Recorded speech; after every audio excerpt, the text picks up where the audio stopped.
எங்கள் வீட்டுக்கிட்ட இருக்கிற தேங்காய் மரத்தில் கிளி பாருங்கள் எப்படி சூப்பராக வந்து உக்காந்துட்ருக்கு.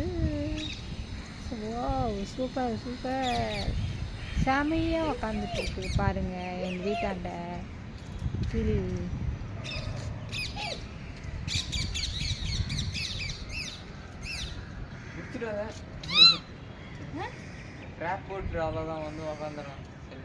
உங்கள் கூண்டு வேஸ்ட்டாக வந்துடும் பாருங்கள்.